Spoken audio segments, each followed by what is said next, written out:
Facts of the statute, and then on the other side, the amicus brief.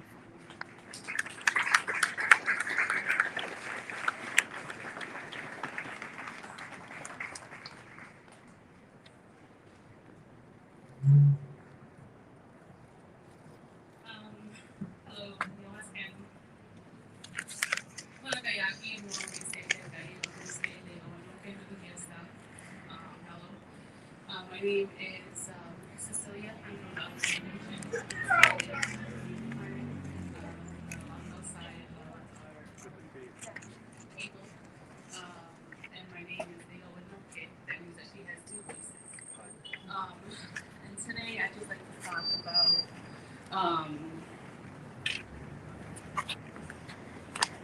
bring awareness that our people are still here.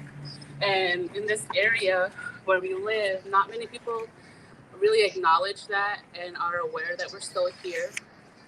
Not only here in this area, but all of America. As a teenager, I moved away and I lived in St. Paul, Minnesota. And there I happened to take history class. And in that history class, the topic was the sorry, I'm nervous. I do apologize. The Eastern Woodland people. And there, I let the teacher give his lesson, and the whole time I was sitting there thinking everything was wrong that he was saying. And everything he was saying was that our people were no longer here, that the Iroquois people were no longer. That's why we're in the history books. And we left this land to the Europeans who came here willingly. So I sat and I listened to his whole entire thing. And moving to St. Paul, I lived in a suburban area. So there was maybe like 4 other Native Americans in my home school. And I left the reservation to move there, which was a major culture shock to begin with. But to also learn that that's what they were teaching their children. And that didn't sit well with me. So I got home that evening and I spoke with my grandfather about it. And, he was just as upset as I was. And I was more confused as to why people didn't know our people were still here.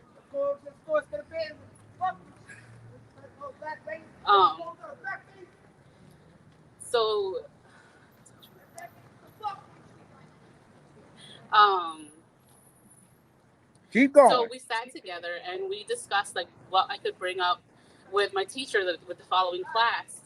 So I didn't sit silent.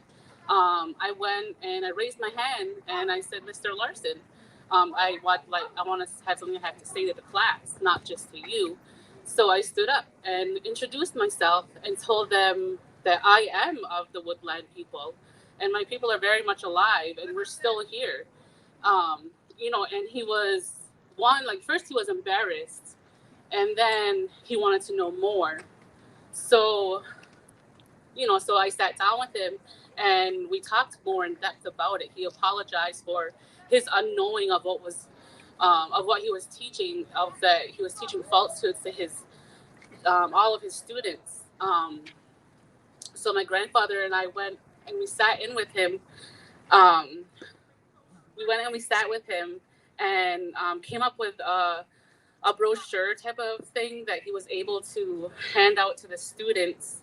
And he also came into the class with me and helped enlighten these students as to how the textbooks aren't really telling the truth as about our people, and they want our people to not exist, which is what they're getting away with. It's happening because once the students leave their classroom, they may forget about it. They may not forget about it. The majority of them, though, remember it. And they remember meeting people who prove the textbooks wrong and who can have the courage to stand up and to be able to represent their people and represent the truth. So when I go places and I meet people and they ask where I'm from and who I am, I tell them who I am. And I tell them proudly who I am, because there's no reason why people should still think that we aren't here when we are here.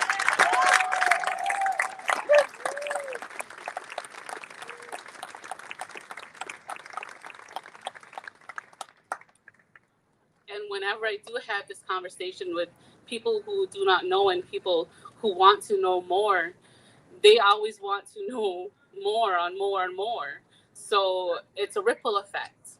And, you know, it's really heartwarming and it's really encouraging to see people here who are like-minded and who organize this and, you know, who want the truth to be told. So this summer, when we had a rally down here in the same area for Every Child Matters, and that is for victims and survivors of the residential schools. And when the news came out of all the grave sites that were found, you know, we were very, very heartbroken and very saddened by it, and it wasn't making the news. Like, there was no news outlets that were saying this. But had it been a different group of people, I feel it would have been on fire. It would have been all over the place. But no, it's the Native people that were buried, and they wanted to keep us buried. You know, so they will do a 1.5-minute segment on the residential schools, but yet after that they're going on to, oh, a bear at the Bronx Zoo had coronavirus, and go on 20 minutes on that, which is also very important. That's scary too. But everything that happens with us gets buried, and that can't be anymore. Yeah. We have to, yes, we have to, you know, keep that momentum up, and we have to be proud and help each other, really, because when it comes to it, like right now, we're all in this together. Thank you.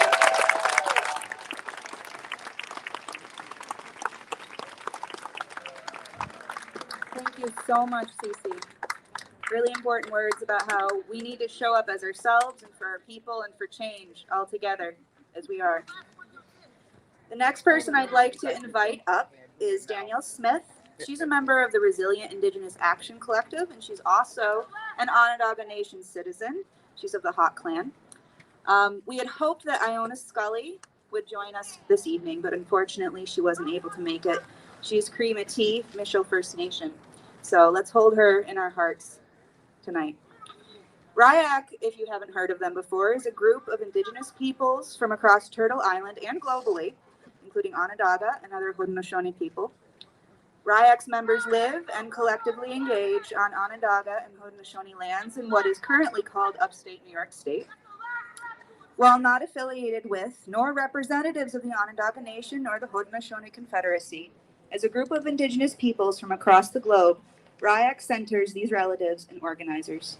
They do so while cultivating decolonial spaces for all Indigenous peoples to experience sovereignty and self-determination, and to fight for the liberation from colonialism and all of its related oppressions.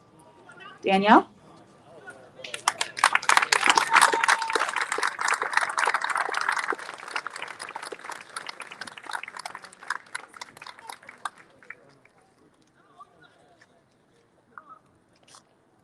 Sagoli, Yohaskanu. My name is Danielle Smith, and as she said, I'm from the Onondaga Nation. I'm Hawk Clan. And I just want to say, Yoaha to everybody for being here. Everyone. And because, you know, as Cece was saying, like, it's so important that we're uplifting, you know, Indigenous people's voices, especially today.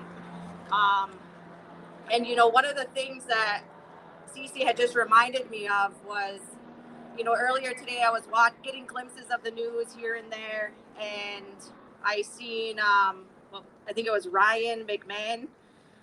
He had gone on the news, you know, basically saying like, no, we shouldn't bring down the statue, we should leave it up. And I know that there's this whole mentality, and trust me, like I was a part of this dialogue through Interfaith Works, you know, that happened last fall.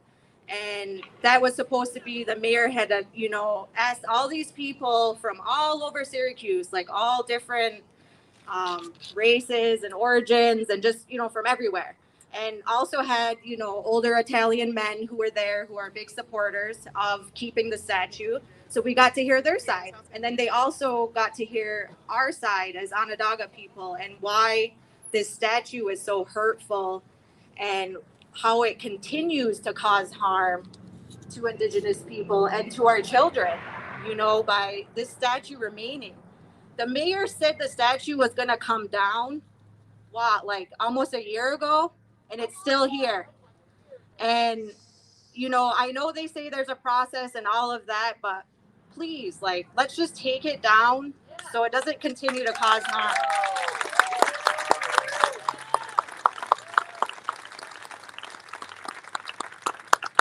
You know, and I also want to say that I recognize, you know, back in the 30s when the Italian Americans had raised this statue, and the reason why they had done it, you know, because during that time they were being oppressed, right? And so they wanted to be recognized, wanted to put this figure up, and they didn't really know the true history behind Columbus. But today we know, so we need to do better.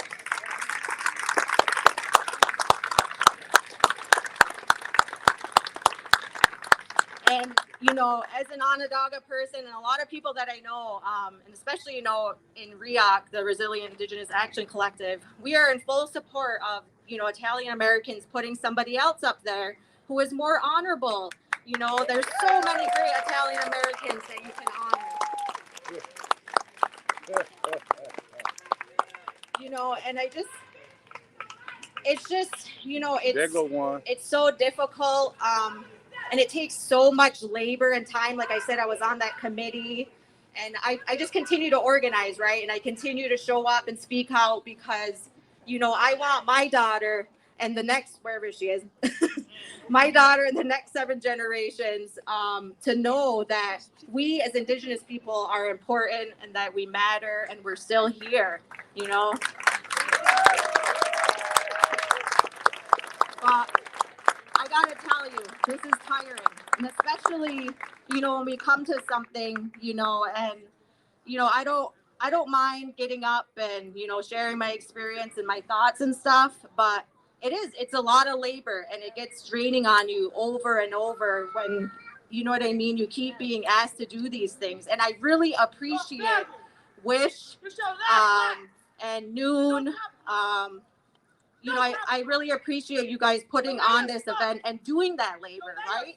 Because that's so important. It's like, okay, yes, you do the labor, but then you ask the Indigenous people who are around, okay, what do you want to do? What do you think should happen? And that's what happened here. So I really appreciate that you're including our voices.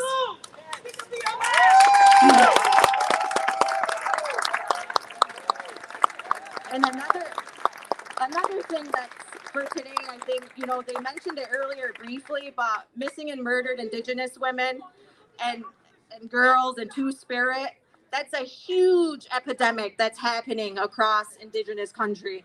And just the fact that there's so many women and children, or just Indigenous people in general, that have gone missing. All over your soul.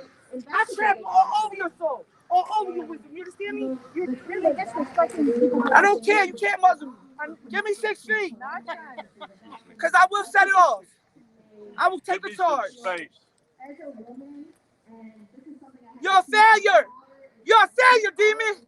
You're a failure. Fuck Columbus. The father of slavery. You cannot muzzle me. You cannot muzzle me. Fuck Columbus, the father of slavery. Fuck Columbus. You're right. Fuck Columbus. You're a Negro. Bye. You see you quaking? You see you quaking, demon? I'm coming for you. I'm coming for you. This is your last lap. Move. This is your last lap. This is your last lap.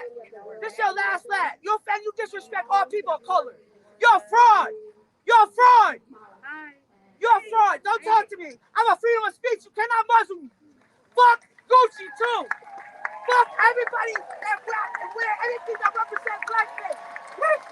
This your last rap, demon.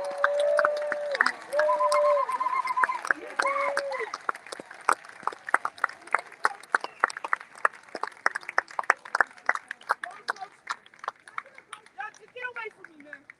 No, you do your job. I'm not even gonna do it. You cannot muzzle me. You cannot muzzle me. You cannot muzzle me. Stop following me.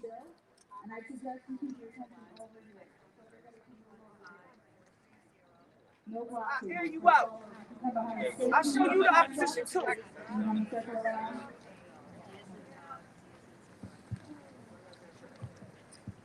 We're also going to take a break for a song now.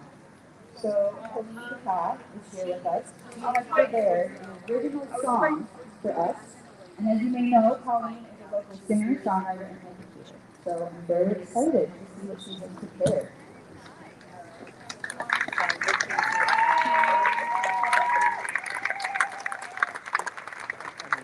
You want to respect the space. Look at you. You come over here champing on everything over here. Fuck your space. I'm going to focus on the man, Columbus. I teach Spanish. Fuck Columbus, the father of slavery. And I have read a lot about him. And some people say... Your mayor is a piece of shit. Your mayor is vote that motherfucker out. Actually, Columbus's name in Spanish is Colon. And so I was going to call it colonizer, but I don't know, So this song is called Not a Good Man. Because Columbus was not a good man. I'm sorry, he was not a good man by any measure. So here it goes. And as you know, the statue was partially funded by a dictator, Mussolini. And Columbus lived way before Italy was even a country. So, here it comes. Yes, from the Spanish War. Yeah. So, Columbus was not a good man, as many might still believe. He murdered, tortured, raped, and sold for wealth, for power, for greed. I can cite the documents, some written by his own hand.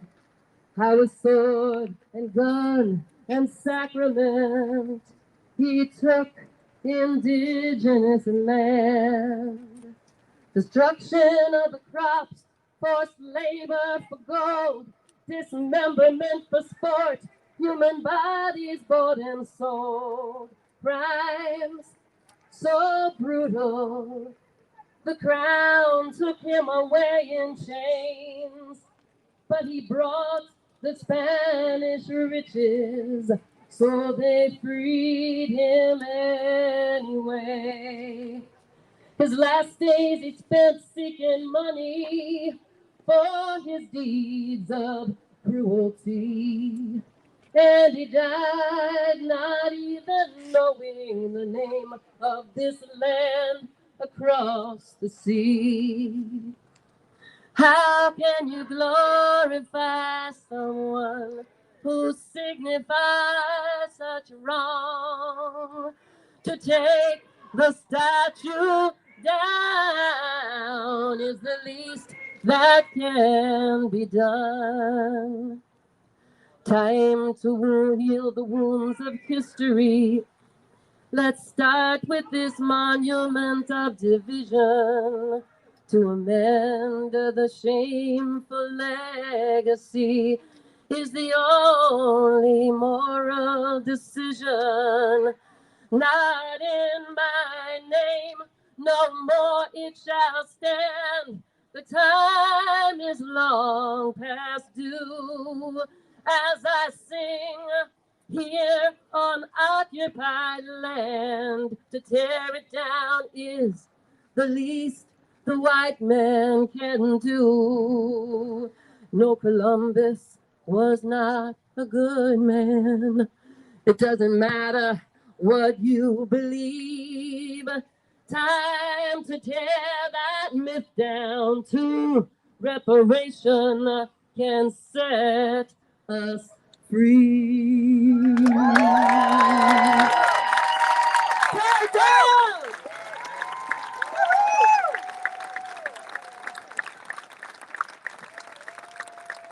Wow. Thank you, Colleen. It's really chilling to hear exactly what that man and his contingent did against Taino, but it's important for us to hear and remember. Next, I would like to invite 3 people to join me here. Marianne Zepitello, Natalie LaRusso, and Stefania Iano. These ladies are members of Wish CNY. This is a new group that formed last year.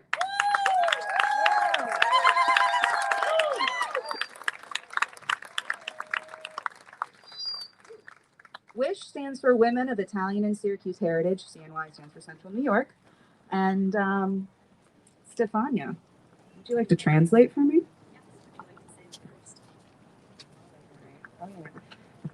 All right. We came together in July 2020 to promote historical truth-telling, community healing, education, and outreach, and now in Italian.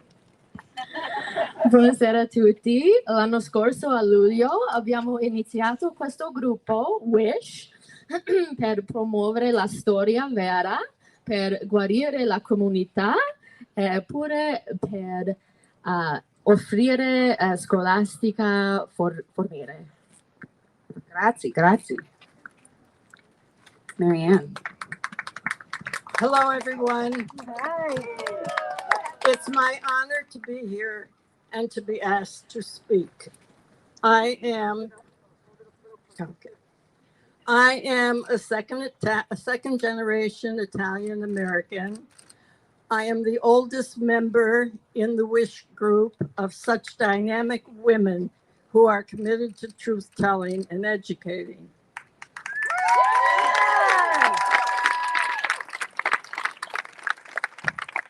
Now, when I say I'm the oldest, it doesn't mean I was the last to join. It means that I am the oldest in age. In fact, I am older than that statue.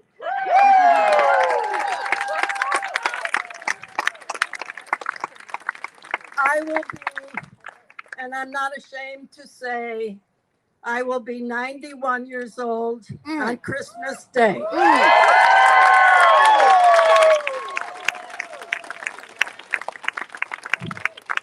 Still making good trouble, like John Lewis said. I've been making good trouble since I was 16 years old. I've lived in this community all my life. I was educated in Syracuse schools. I was educated in Catholic schools until the 7th grade when I decided that Catholicism was not for me. Now, while I was Catholic, I never learned about the doctrine of discovery. I didn't learn about the doctrine of discovery until I learned it from the native people. And my job has been, since then, to educate all of my friends, to have the discussion, especially the Catholic ones, to say, did you ever learn about the doctrine of discovery as a Catholic? Not one Catholic has said yes. We have to teach them about that, and we have to get the Pope, the present Pope, to denounce it. Yeah.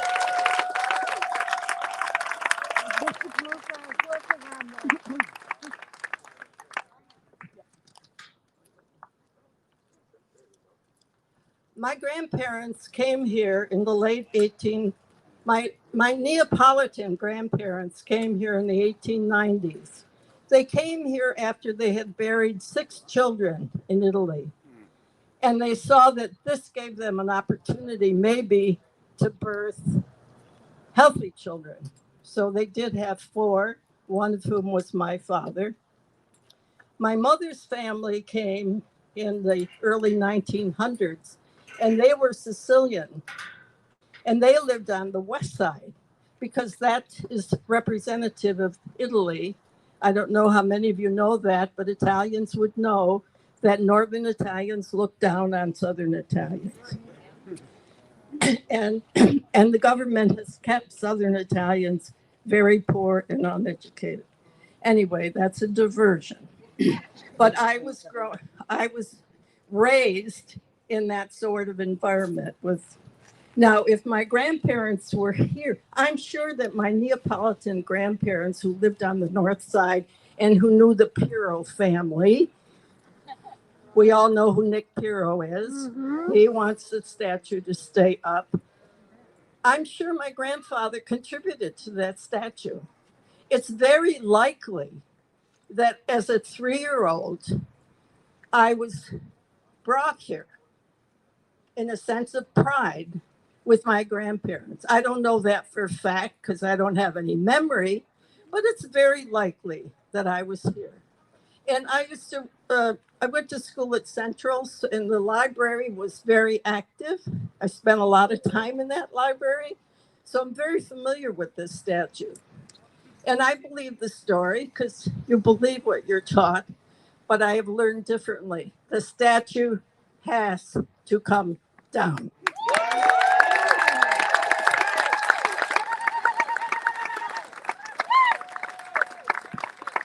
Thank you so much, Marianne. We're blessed to have you. Natalie?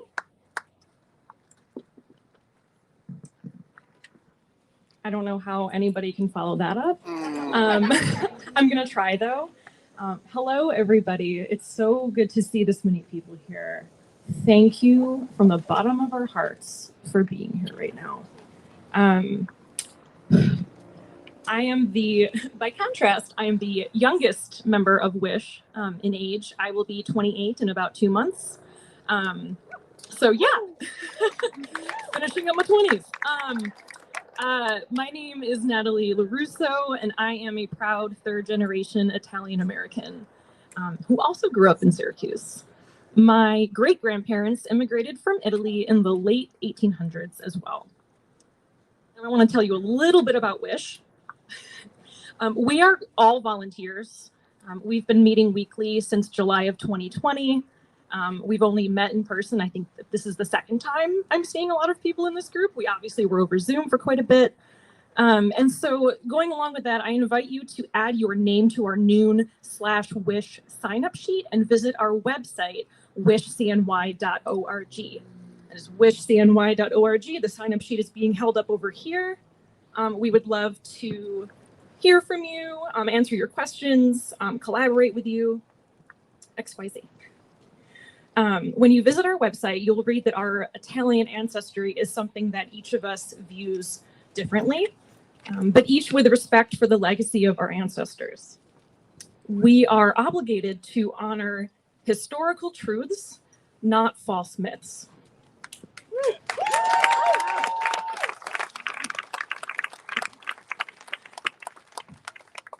This monument of Christopher Columbus behind me, erected in 1934, is no longer a suitable symbol of pride, and it's not one that we would offer to represent our Italian ancestry.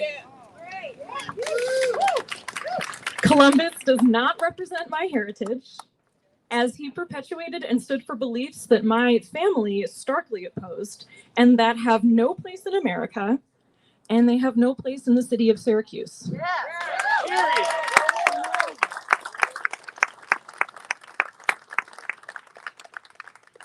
Given the truth of his missions, including slavery, violence toward indigenous peoples, and genocide in the name of Spain and Christianity, we respectfully request the removing and replacing of this false idol. For 3.5 years, Mayor Ben Walsh has thoughtfully gathered with each new year a cross-section of community members, stakeholders, including members of the Onondaga Nation. Italian Americans, social justice organizations, policymakers, artists, and local leaders have all participated. Their task was to listen, question, and speak truthfully, and make recommendations to the mayor for the future of the statue and the circle that we're in right now. Notably included in all of those discussions are those now suing the mayor for lack of inclusion. For 9 decades, the Onondaga have felt pain in regards to the statue in the circle on their ancestral lands. The mayor's Heritage Park project is intended to replace the monument and redesign St. Mary's Circle, which creates a long-awaited legacy of inclusion and community healing, which is something that we so desperately need in the year 2021. Please join us in this commitment to truth-telling. We need to do this, and we can do this with respect for all. Thank you for joining us here on Indigenous Peoples Day. Thank you, Natalie. All right, folks, we have one more speaker who just asked to get the mic. I'd like to invite Queen from Black Lives Matter Syracuse to come up and say a few words to us. Thank you. If you've heard this speech once, you've heard it before, but obviously they haven't heard it loud enough because this statue was still up. So you're going to hear it once more.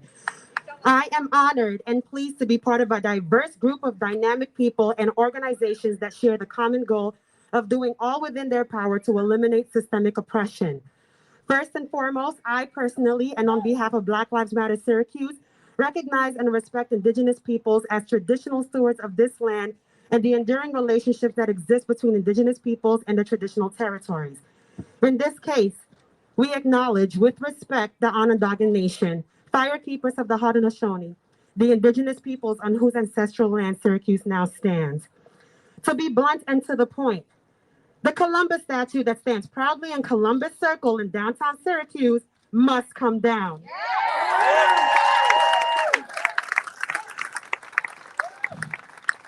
That statue that stands on the heads of Native people is an ongoing reminder of the city's complacency with oppression and colonialism. Syracuse is a city with historical locations significant to the Underground Railroad and was once an openly abolitionist city in the 1850s. Syracuse was also deemed a sanctuary city by former Mayor Stephanie Miner in 2017. This is the same Syracuse whose city is just minutes away from Onondaga Reservation and is part of Onondaga County, who bears the name of its indigenous group that still sees the value in keeping erect the statue of a man who was barbaric in his treatment of indigenous people. Right. And we'll talk about that. We'll talk about all that other stuff, all that bad stuff. Now, sister, I know. How you doing? Good, how are you? How are you doing? Good. Speak to the family. You live on Bible TV. Well, right now, if you want to chase me around. Yeah, come on, let's go. I actually have Dr. Whitefeather coming here. Uh-huh. He should be getting picked up about 7 o'clock.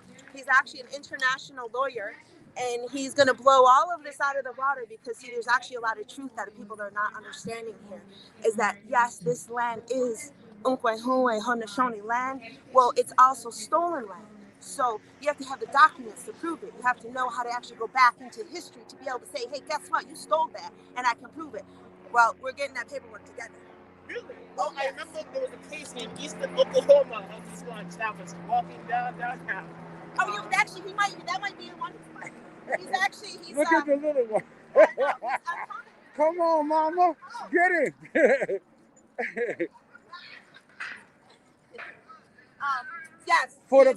Briefly for the people of Bible TV who are looking at this from other places and it's saying, where is this and what are they doing? Well, right now, this is Syracuse, New York. This is the municipality of Syracuse on Haudenosaunee land, the ancestry land. Right now, what we want to do is we want to have that monster of an atrocity thing there, taken down and removed. Yes. That is something that I do not need my grandchildren looking at, having the pain of being reminded of somebody kneeling on our head. Mm-hmm. Or being reminded of the atrocities that this man committed. And this is not just to, my ancestors that were generations away. We're talking my mother, my grandmother, these are close relations. So I actually was fortunate enough, in May, I was signed on to the United Tribal Nations as a UN rep. So I have a pretty good voice right now. Beautiful. I just have to learn that platform. So this is what I've been doing. I've been doing a lot of research. I've been doing a lot of writing, reading, networking with different people to understand how they actually laid all of this crap on us. So the one thing we have to do is just dismantle it. Mm-hmm. Spell your name. Kahalukas? Yeah. Kahron. Kahron. Okay. W K. Let's see. Hang on. KAHRON. Is that like? It means she who hangs you out on the line to dry. That means this first chance I get, I'm hanging every one of these SOBs out on the line to dry, so that everybody will see exactly what they've been doing to our people. And is that one name or two? Kahalukas is one. One. Okay. Thank you. Yes. Oh, and I'm actually He followed me, family. He must have knew something. Mohawk territory. Mohawk territory. It's not Mohawk. It's Iroquois. See, over years, these municipalities have taken away our language and they've taken away how we speak and how we say it. So something that I may say, you guys say different, and it actually has two different meanings. Yeah. And what's the best way to contact you? Oh, Go ahead, Mama. you can actually email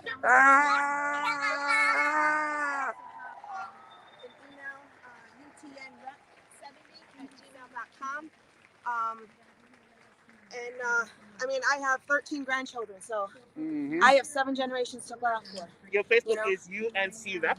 No, my email is United Tribal Nations, UTN Rep. UTN Rep 70. At Gmail. At gmail.com. All right. Thank you. Yes, thank you. Well, sis, it's good to see. I saw you walking away. Yeah, no, they're good. No, I know him. He's good. That's my sister. Of course she does. What about you? Who gonna police you? That's my sister right there. But what about you?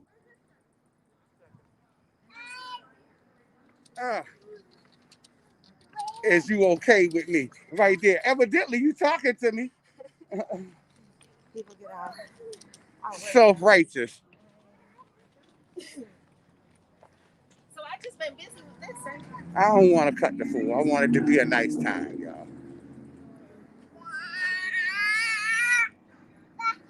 Guts. Well, sis, you said somebody is coming? Yes, actually, Dr. Whitefeather. He's getting his bus comes in at 7. Uh-huh. And he's an international lawyer. He's actually taking our laws. He's putting them through the courts, and he's winning with them. So yeah, I'm hoping he'll make it here. He's supposed to come, like I said, he's supposed to be in at 7, so he should be here momentarily. If he's not here, he'll end up over at the Everson Museum. So you saying he might not be here? He might go. Yeah, he might be over at the museum. Okay. Nice to see you again, sis. Yes, We'll keep in touch. I will, actually. I was trying to get a hold of you one time. Well, we friends on Facebook. You know that. Looking for you Nat Turner. Okay. On Facebook. I was trying to find you, and I couldn't find you, and I couldn't remember what I was looking at. I'm like, damn it. I'm gonna send you a message on Messenger. Okay. All right. All right. Appreciate it. It's nice to see you. Likewise, sis.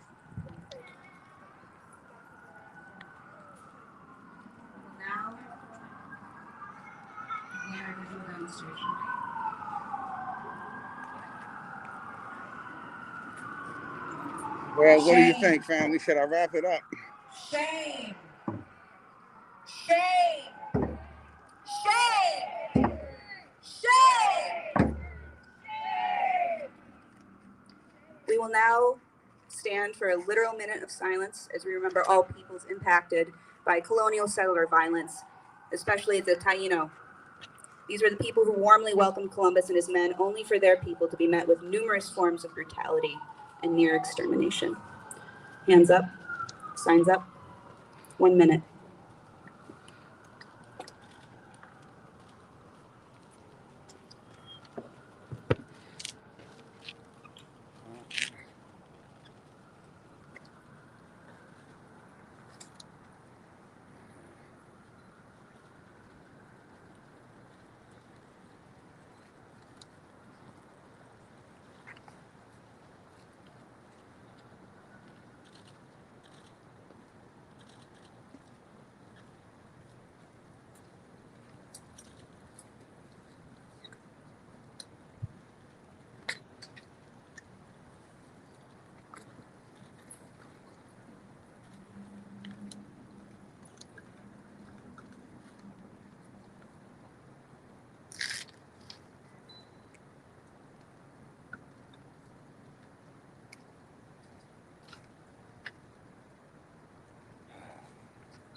Thank you all.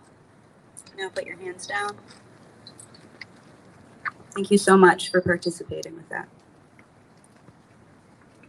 So as a reminder now, we're all going to proceed together to the Everson from what will become Heritage Park. And you are welcome to carry a sign as we proceed together. We will have chant leaders. We will have drums. So keep an ear out for the rhythm and the words. And at the Everson Museum of Art Plaza, between 7:15 and 7:20, we will begin showing Haudenosaunee films to celebrate Indigenous Peoples Day. Please return your signs when we reach the Everson. Place them at the tables in the center of the plaza. There are also bathrooms available at the Everson Museum. So those will be open until 9 p.m.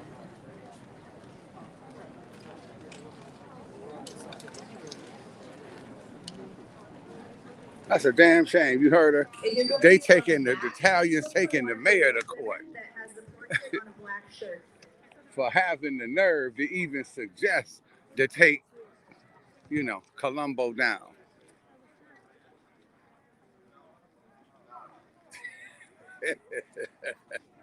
Oh my goodness.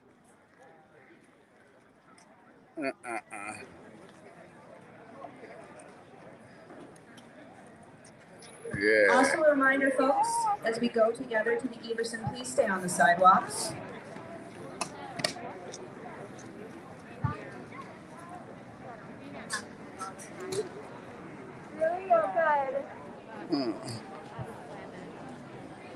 Stefania, Colleen K, and Cindy, can you, come join me. Yeah. These are our leaders right here. All right, family. So, depending on what goes on, I guess they're going to resume down the street here. And I may go back live, I'm not sure. But I just wanted to come down and document this.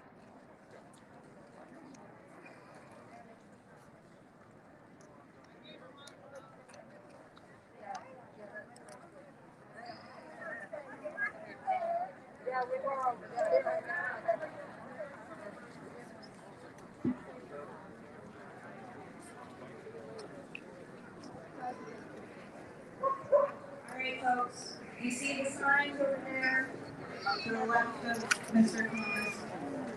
We're going to be following them to get to State Street. Those are our procession leaders.